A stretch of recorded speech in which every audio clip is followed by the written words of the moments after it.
बिस्मिल्लाहिर्रहमानिर्रहीम। अॼु असां ज़बरुनि जा आवाज़ पढ़ंदासीं। ज़बरुनि जा आवाज़ ऐं उचार पढ़ी उन खां बाद में आवाज़ निकिरंदो आहे। आवाज़ ज़बरूं अलॻि पढ़ी आवाज़ कढिबो आहे, वरी उन खां बाद में वरी अलॻि आवाज़ कढिबो आहे। ऐं जेका अखर जे मथां सनी लीक ॾिनल हुजे त उन खे ज़बर चइबो आहे। ज़बर जा लफ़्ज़ ठाहींदासीं, पर पहिरीं असीं पढ़ूं था उचार ऐं आवाज़। अलफ़ ज़बर ए, बे ज़बर ब, बे ज़बर ब, भे ज़बर भ, ते ज़बर त, थे ज़बर थ, टे ज़बर ट, ठे ज़बर ठ, से ज़बर स, पे ज़बर प, जीम ज़बर ज, ये ज़बर ज, झे ज़बर झ, ञे ज़बर ञ, चे ज़बर च, छे ज़बर छ, हे ज़बर ह, खे ज़बर ख, दाल ज़बर द, धे ज़बर ध, डे ज़बर ड, डे ज़बर ड, डे ज़बर ड, ढे ज़बर ढ, ज़ाल ज़बर ज़, रे ज़बर र, रे ज़बर ड़, ज़े ज़बर ज़, सीन ज़बर स, शीन ज़बर श, स्वाद ज़बर स, ज़्वाद ज़बर ज़, तुए ज़बर त, ज़ुए ज़बर ज़, ऐन ज़बर अ, गैन ज़बर ग, फे ज़बर फ, फे ज़बर फ, काफ ज़बर क, काफ ज़बर क, खे ज़बर ख,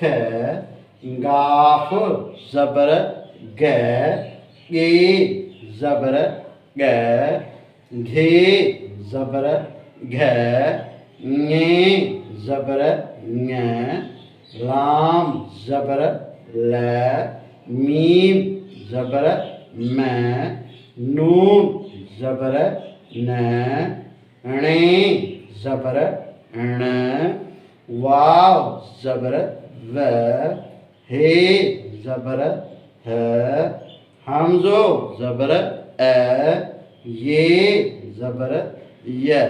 इहा उचारण सां गॾु आवाज़ ज़बर जा। हाणे असां सिर्फ़ु आवाज़ पढ़ंदासीं ज़बरुनि जा आवाज़।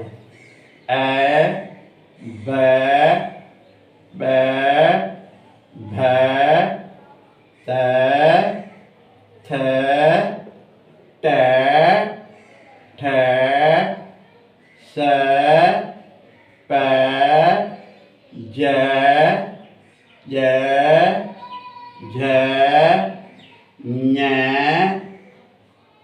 च, छ, ह, ख, द, ध, ड, ड, ढ, ज़, र, ड़, ज़, स, श, स, ज़, त, ज़, अ, ग, फ, फ, क, ख, ग, ग, घ ङ ल म न ण व ह य। इहा ज़बरुनि जा आवाज़। हिननि में वरी कुझु अहिड़ा अखर बि आहिनि जेके पाण में आवाज़ हिननि जा मिलतू जुलतू हूंदा आहिनि। उहे अखर बि थोरो मां तव्हांखे ॿुधाए छॾियां। कुझु अलफ़ आहे, ऐन आहे, हमज़ो आहे। इन्हनि जा तक़रीबन आवाज़ पाण में मिलतू जुलतू हूंदा आहिनि।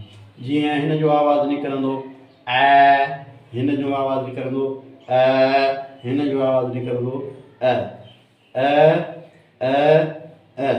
अहिड़े तरीक़े सां वरी ते जो आवाज़ु आहे त, हिन ते सां गॾिजी मिलंदो मिलतू जुलतू हूंदो आहे त। वरी अहिड़े तरीक़े सां वरी से जो आवाज़ु आहे, से जो समर, सीन जो आवाज़ु आहे, स्वाद जो आवाज़ु आहे। इहे बि पाण में मिलतू जुलतू हूंदा आहिनि। आवाज़ इहे मिलतू जुलतू निकिरंदा आहिनि। अखर अलॻि अलॻि हूंदा आहिनि ऐं आवाज़ हिननि जा मिलतू जुलतू हूंदा आहिनि। जीअं मिसाल जी ॻाल्हि तव्हांखे मां ॿुधायां, हीअ आवाज़ु आहे स। अहिड़े तरीक़े सां हीअ अखर आहे ख। अहिड़े तरीक़े सां हिन जो आवाज़ु बि निकिरंदो आहे ख। हीअ अखर आहे खे। हीअ अखर आहे खेखट। हे खचर आहे, हीअ खट। हिनखे चइबो आहे खेखट, हिनखे पढ़िबो आहे खेखच। अखरनि जा नाला अलॻि अलॻि आहिनि। आवाज़ हिननि जा मिलतू जुलतू हूंदा आहिनि। हीअ अखर बि अहिड़ा आहिनि जेके पाण में मिलतू जुलतू आहिनि। क। अहिड़े तरीक़े सां कुझु पाण में जेके आवाज़ हूंदा आहिनि उहे पाण में मिलतू जुलतू हूंदा आहिनि। इहे तव्हांखे मां ॿुधायोमांव अॼु ज़बरुनि जा आवाज़।